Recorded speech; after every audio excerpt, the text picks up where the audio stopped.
Good morning, everybody.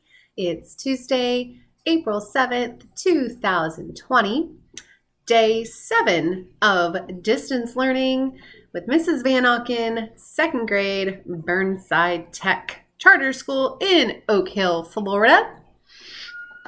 We are going to start, like we always do, with our checklist.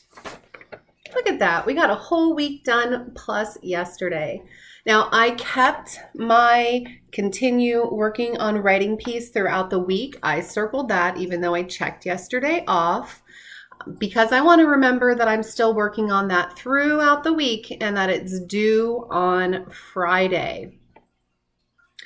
But let's think about today. What are we doing today? We're going to work on ELA figurative language. That page looks just like this. Here we can see that they gave us an example from our story, Catching the Moon, and they want us to take this piece of the sentence that is figurative, planted her hands. What would that look like if it was a picture? But then what do you think that sentence really means? When she planted her hands on her hips and faced Mr. Street. Now, guys, did she take her hand? And we know how to plant because we go to ag science class. Did she take a little shovel and dig into her hip and plant her hand on her hip? Or did she just set her hands on her hips? So we're thinking about what is figurative language actually saying? And we're going to write it literally right in these boxes. Now that's just our first example that I've kind of gone through with you. We've also got through her arms and caught the moon in her glove. There's that Catching the Moon title of the story. That's it for ELA today. That's actually, if we're really drawing our pictures with details and writing our sentences, staying sharp with our sentences, using our capital letters, our proper noun capital letters, using descriptive words when we're writing. How did she set her hands on her hips? Was it lightly? Was it firmly? You can do so much with this if you really want to. The next assignment is the Math Lesson 1 problem set. Yesterday, we worked with the Polygon toolbox, and today we are going to complete this page right here. Right here. We're going to identify the number of sides and angles for each shape. We had a wonderful question from one of our students yesterday in regards to what is the difference between an angle and a vertex. Well, the angle, as we can see from our anchor charts, is the point where two sides meet. So that is just where they meet right there. And then up here, vertex, it says the point where two sides meet. Vertex. So, ladies and gentlemen, that's where the question came in because our anchor charts actually have the same definition right there. So an angle is the measurement of that, let's call it a corner.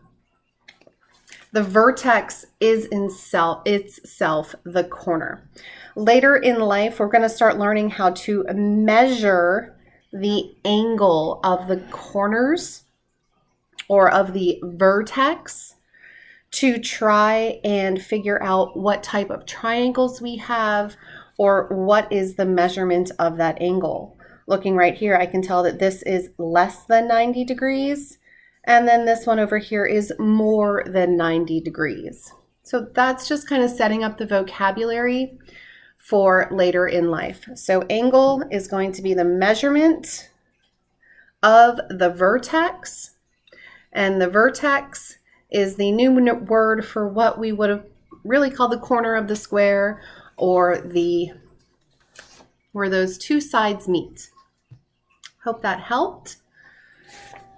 If you have any questions while you are completing both sides of this page, please reach out to me and we can either do a one-on-one Teams call or a Zooms call, or I can walk you through in any other way. The last thing that we're going to complete today from our green checklist is our cloud observation and cumulonimbus cloud profile. How many syllables does that word have? Cumulonimbus. It's a fun one. For our cloud observation, we are going back into our daily cloud collector. We did an observation on, I believe it was May 30th, 31st, April 1st. We did another one around April 2nd, April 3rd. And today we're going to do our third for April 7th. How many clouds can you see? What types of clouds can you see? I've got a really blue sky out my window right now, so I might have to wait until the afternoon to do this one. And then we're also going to do that cumulonimbus cloud profile, where we're going to describe where is it located, what types of cumulonimbus clouds are there, and then what does this type of cloud, cumulonimbus, tell us about the weather? What does it help us predict? Just to remind you that there were helpful resources in regards to those clouds back in week 1 that can help you find all of those details that you need for the profile page.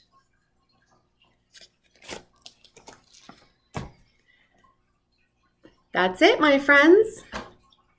I'm planning on uploading another picture of the chickens. They are getting big. I hope you have a very wonderful Tuesday, week 2, day 7. Continue sending your work in Microsoft Teams. We'll have our next Zoom Room Lunch Bunch on Thursday at 11:15. Also, don't forget to do your extra math. Please log in at least 4 times a week, 4, and do those math miles. That's what they are. It's a fluency checker for addition and subtraction. Let me suggest that some of you slow down. It seems like you're racing and it's causing you to get low scores. So I'd rather you take a long time and get high scores than rush through and get low scores.